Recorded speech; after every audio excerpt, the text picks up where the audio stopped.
Welcome to Tough Conversations with David Wood, where play meets depth. We help teams and high-performing leaders like you to master your tough conversations so you succeed in your career and in your life. When we avoid tough conversations, we stay small. Teams stay disengaged, conflicted, and ultimately end up quitting. When we lean in and master our tough conversations, they become the defining moments that literally shape our careers, our relationships, and our lives.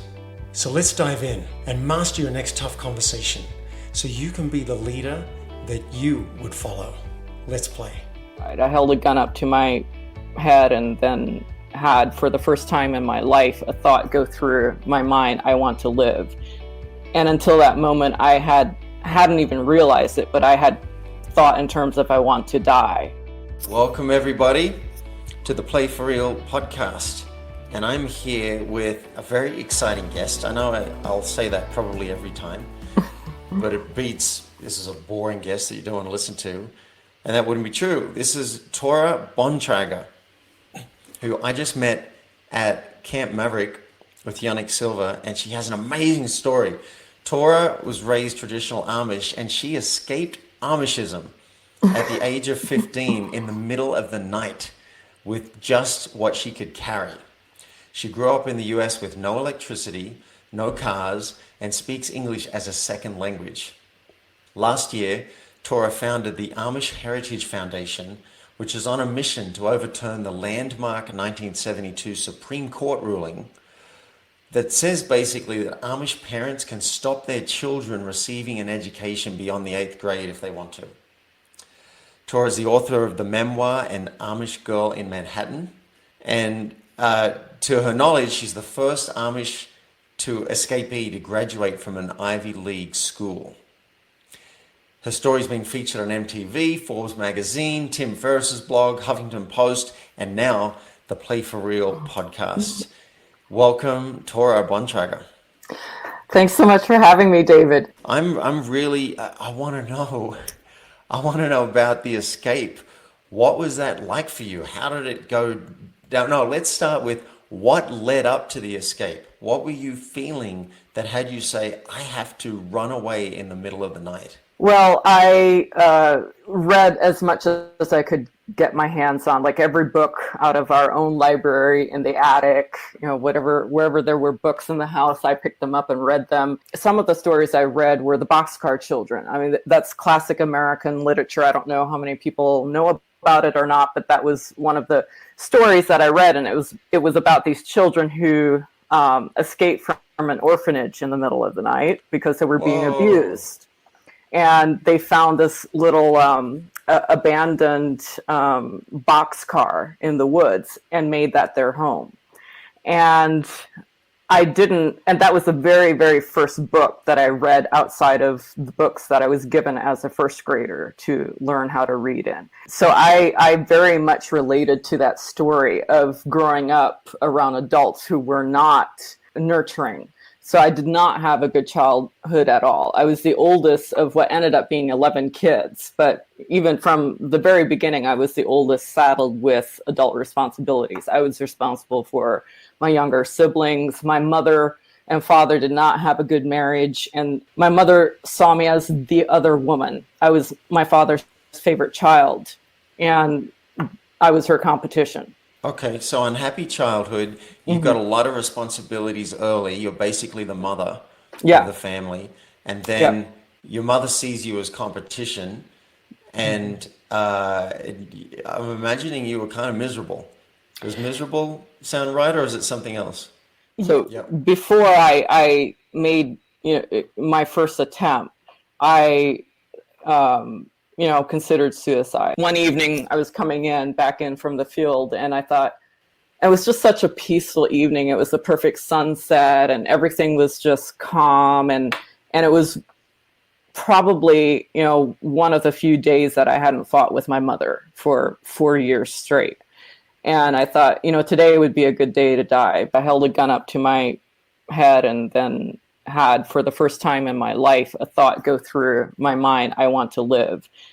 And until that moment, I hadn't even realized it, but I had thought in terms of I want to die. So you've got a few things against you. Like for anyone escaping, it's got to be hard. But you're 15, Mm-hmm. right? You've had this dream since you're 11. You're 15, so you're young. You are female, Mm-hmm. and in society, men are usually encouraged to go and do big things. You're Yep. Amish, and you're leaving your world, your community. You're not just leaving the house, but the whole community. Mm-hmm. And Mm-hmm. where did you go? Where does one go when she's 15 and Yeah. Amish? Well, that was my second attempt, so I had a failed first attempt. So, yeah, so that night, part of the feelings, among other feelings, was that this time I'm going to be successful. Like, damn it. I don't care what happens if my parents wake up or catch me as I'm sneaking out of the house. Fuck it. I am going to make a break for it. They are not going to keep me back. I'm going to make a run for it, and that's it. I could not think of an alibi. Like, if I'm coming down from the stairs and my parents woke up for whatever reason, or I stepped on the wrong stair and it creaked because the night before I could not get that a couple steps to quit squeaking, no matter how much WD-40 I sprayed on it. And it was just... So you're testing your equipment. You're like checking out Mhm. your escape route and spraying the steps with WD-40 so that you're not going to get caught this time and brought back to a life of misery. You grabbed your stuff. You left with $170 in cash, the clothes on your back. I assume you had a backpack of some kind. I had like this little satchel, kind of like a mini, like a Chrome laptop size maybe kind of thing, where I put in a couple, personal items, toiletries. That was about it. Well, I had a couple uncles who had also escaped or left. One escaped literally, the other one sort of, I think it was more of a leaving rather than an escaping. And so I knew that the uncles would help me if I reached out to them. So that's to make a long story short. They said yes, of course. We'll give you a place to stay.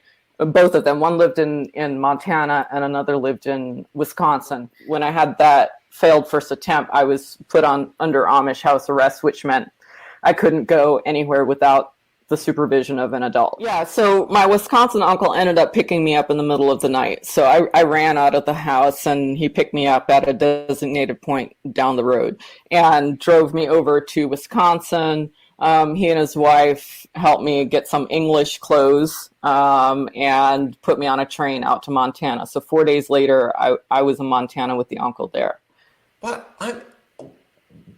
Wow, I'm getting this image of like a war story. This is like POW camp style. You've got someone, or escaping from a prison. You've got someone, and I'm going into prisons. Like next week, I'm going into a prison. It's intense. You've got to get out. You've got someone lined up to pick you up. They've got to get you normal clothes so you can blend in. Mm-hmm. And then I assume that they helped you with your new life. You basically live with them. The Wisconsin and Montana uncle raped me repeatedly for the first year that I was out. Wow. Okay. So Yeah. there are number of reactions to that, but you're saying both of them raped you? The Montana uncle, within 3 weeks, less than a month, he was raping me repeatedly. And to this day, I don't know how often. I mean, and I was alone in his house. He was divorced in the middle of Montana. And the other uncle? The other uncle yeah. as well? Yeah. So what happened is I figured out how to escape from the Montana uncle. I went to the Wisconsin uncle, and the Montana uncle threatened me with death after the first time it happened. And so I went to the Wisconsin uncle, and the first time his wife went on an overnight business trip, he did the same thing. And at that point I was just like, this is just what uncles do. And I was in a very difficult position because if I quit going to school, I would lose my emancipation privileges. So I got emancipated at 16, which allowed me all the rights as an 18-year-old. So I did not get sent back to my parents. But if I was not in school, then those rights would be revoked. And there's a whole bunch of things that went through my head. One of which was, if I report the Wisconsin uncle, then the Montana uncle will kill me. So ultimately, why I didn't speak out, it was the fear of getting killed at the end. Well, that would do it. So, amazing escape story. This is wild. And again, the metaphor comes back to me. I'm thinking if you can do that at the age of 15 and have the courage to go and find the life you want, then the rest of us don't have much of an excuse. So I think you're an amazing role model for that. Thank you so much. I want to know how this translates now to your mission in the world. Let's talk about that. So you had this situation where you're oppressed. You're actually under Amish house arrest for some time. You got all these responsibilities. Education is limited in the Amish world, and now you're trying to change that. Would you tell me about that?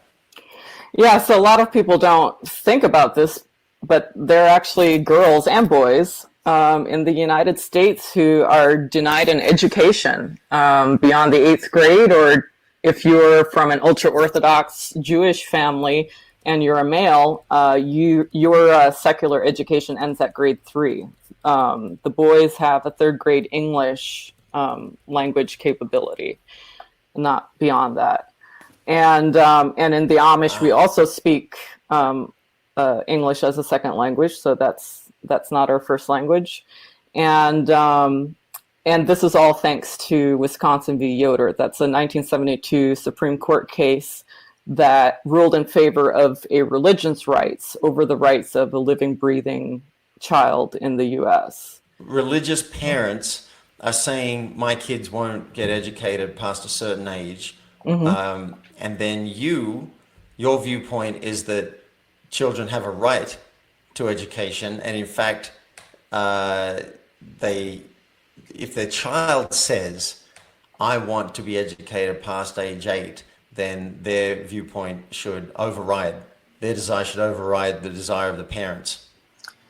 Well, I'm going to frame it slightly differently. It's a violation of the Constitution is what our argument is. And we have a team of pro bono attorneys working with us on this. So, what we're arguing is that this is actually a violation of the Constitution. And so in that case, it's the responsibility of the state. It's the responsibility of the federal government to look out in the best interests of that child, of that citizen. So you're saying the government should require that a child gets an education beyond the 8th grade.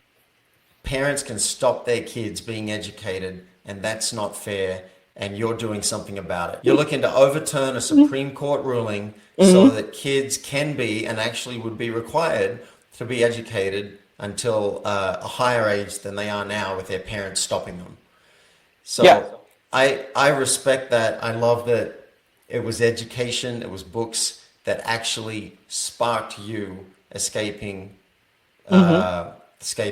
and you've gone on to get an Ivy League education, and you want all children to have access to education. So I respect that. I know you could use some money.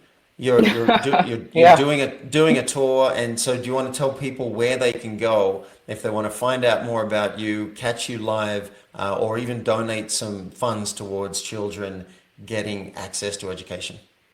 Yeah, they can go to amishheritage.org/tour or /donate. Either one of those will tell you a lot about the upcoming tour, and it'll tell you a lot more as well about, all the details. If you're a detailed person who wants to get lost in that, you can go there and find out more about that.